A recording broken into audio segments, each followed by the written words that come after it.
Can you believe this weather? Holy moly. 60 degrees in January. How freaking great. So,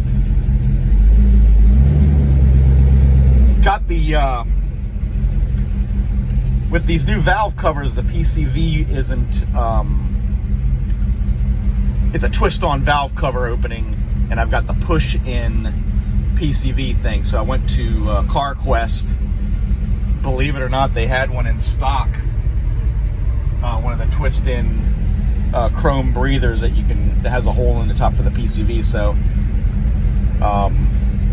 we're gonna put that in, and I'll give you a little rundown of some of the things that were done. Traffic's pretty heavy, but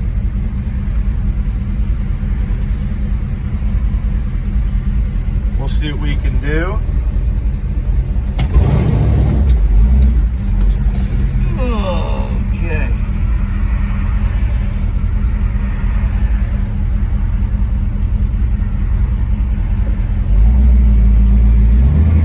Sha-na-na-na-na.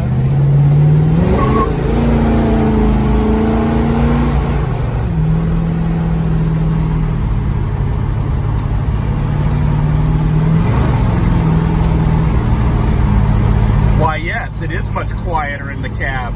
Got the sound deadener, heat shield stuff in there. No exhaust leaks, so everything's going right out the back pipes. Life is pretty good. I've got a couple things going on. I'll show you how all that works here in just a sec. Stand by. So we're back. What we'll do on this particular thing, we'll talk about some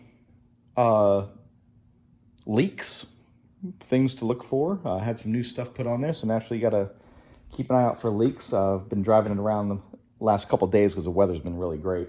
But just trying to, make sure that the valve cover gaskets, and there's a new radiator in there, so you've got some new connections there.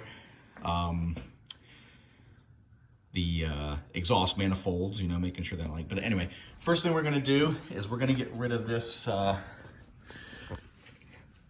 this PCV here, because the valve covers are a twist-on hole.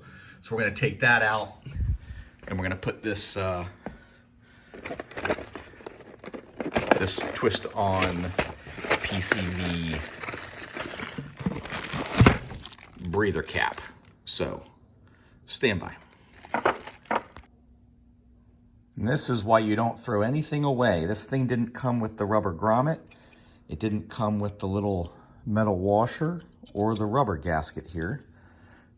So fortunately I had stuff from my old breathers, and I never throw anything away. So let's pop that sucker in there, see what happens. And that, my friends, is how you do that.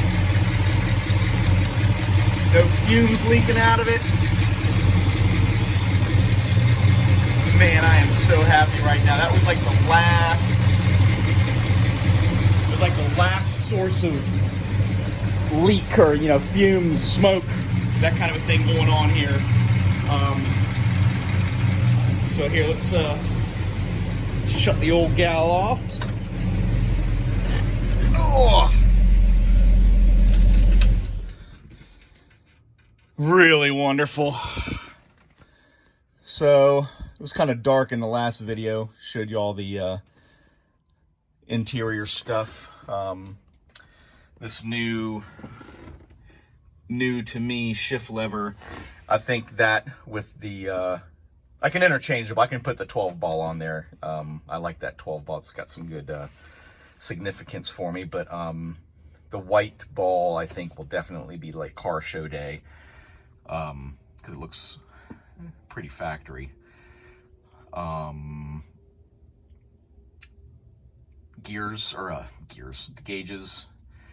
gauges work real good. I think I might have the wrong oil pressure sender in it, because it's the oil pressure gauge is just pegged.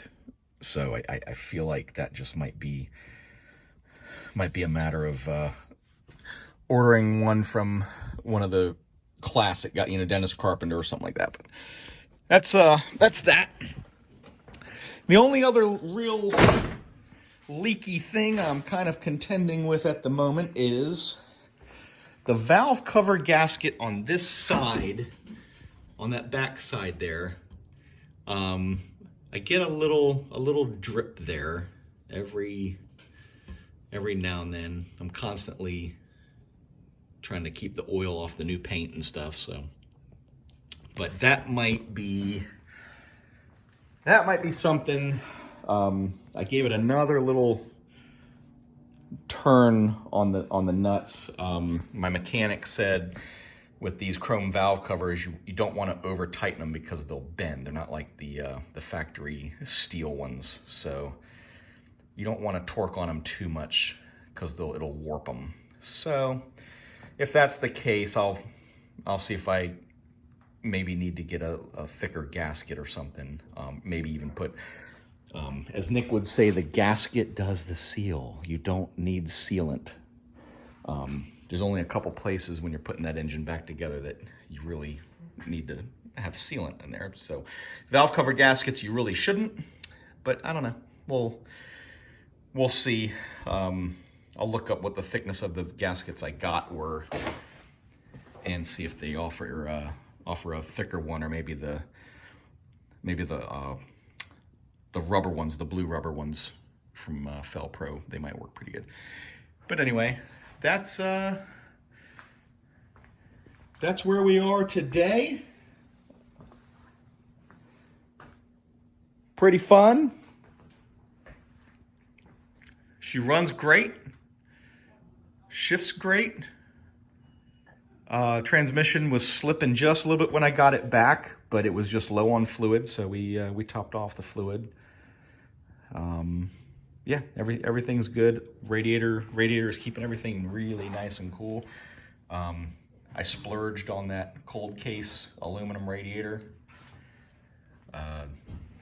Man, it's fit right in there where the factory stuff was and keeping everything nice and cool. Anyway, I'll let you all get back to it. I'm gonna find something else to work on here in a second. The next thing on the list is, as you can see, I got the horns in, and I have all the new under the hood wiring harness and stuff. So all of that is new, but the horn brushes, one horn brush is gone, and there's only one in it, and it was in the wrong spot. So I ordered, I have them over there in the toolbox. I've got 2 new horn brushes. So maybe tomorrow I'll pull the wheel off and see if I can get the horn working. There's a little play in the steering wheel, and I was watching a video of a guy. It's a really great video, replacing his turn signal cam switch thing, and he pointed out he re-greased one of the bearings in the steering column, and I've got a little play in there, and I'm not terribly confident that that bearing is in there, just based on how much play I've got in the steering. So, well, while we got the wheel off, we'll take a look at that. But I'll keep you all posted. Like and subscribe. We are seriously like 30-something people away from the magic number, and when we get there, it'll probably be like the Wizard of Oz. It's like there's nothing. It's like you get to enjoy more advertisements and not get paid for it. So I don't know. We'll see. But yeah, like and subscribe. Recommend it to a friend. The steering is probably going to be the last thing, and then that's probably going to get us real close to better weather and car show season. So until then, you all drive safely. Have a great weekend.